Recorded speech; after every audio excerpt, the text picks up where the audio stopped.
শাৰদীয় দুৰ্গা পূজালৈ মাজত মাত্ৰ কেইটামান দিন বাকী সমগ্ৰ ৰাজ্যৰ লগতে নগাঁও জিলাৰ ৰহাটো দুৰ্গা পূজাৰ প্ৰস্তুতি অসমৰ হিয়াৰ আমঠু জুবিন গাৰ্গবিহীন এইবাৰ প্ৰথম দুৰ্গা পূজা অনুষ্ঠিত হ'ব মৰমৰ শিল্পীজনালৈ শ্ৰদ্ধাঞ্জলি জনাই কেইবাখনো পূজা সমিতিৰ লগতে ৰহা পুৰণা চাৰিআলি দুৰ্গা পূজা উৎসৱ উদযাপন সমিতি আৰু ৰহদৈ বাৰোৱাৰী যুৱ মঞ্চৰ সকলো সাংস্কৃতিক তথা মনোৰঞ্জনমূলক অনুষ্ঠান বাতিল কৰি কেৱল ধৰ্মীয় তথা আধ্যাত্মিক মাজেৰে এইবাৰ পূজা ভাগ উদযাপন কৰাৰ লগতে পূজা মণ্ডপসমূহত আটাইকেইটা দিন ৰাইজৰ সুবিধা অৰ্থে জুবিন গাৰ্গৰ শ্ৰদ্ধাঞ্জলি অনুষ্ঠান অনুষ্ঠিত কৰিব ৰহাৰ পৰা নৱজ্যোতি ভূঞাৰ report JNKD news Durga Puja ৰহা বৰ্ণশীল দুৰ্গা পূজা উৎসৱ কমিটিৰ তৰফৰ পৰা সকলোকে ধন্যবাদ দিছোঁ। পোনপ্ৰথমে এটা কথা কওঁ, হিয়াৰ আমঠু আমাৰ চবৰে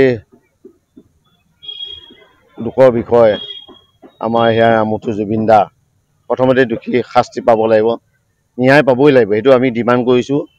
আমাৰ ৰহা পুৰণাচালি দুৰ্গা পূজা উৎসৱ উদযাপন সমিতিৰ তৰফৰ পৰা প্ৰথমতে এইটো আমি কৈছোঁ যে তেওঁ দোষীয়ে শাস্তি পাবই লাগিব, নহ'লে ৰেহাই দিয়া নহ'ব, সেইটো আমি এতিয়া ডিমাণ্ড কৰিছোঁ। তাৰপিছত ৰহা পুৰণাচালি দুৰ্গা পূজা উৎসৱ উদযাপন সমিতিয়ে আমাৰ যি কালচাৰেল প্ৰগ্ৰেম আছে আৰু নাম আছে আমি গোটেইখিনি বাতিল কৰিছোঁ।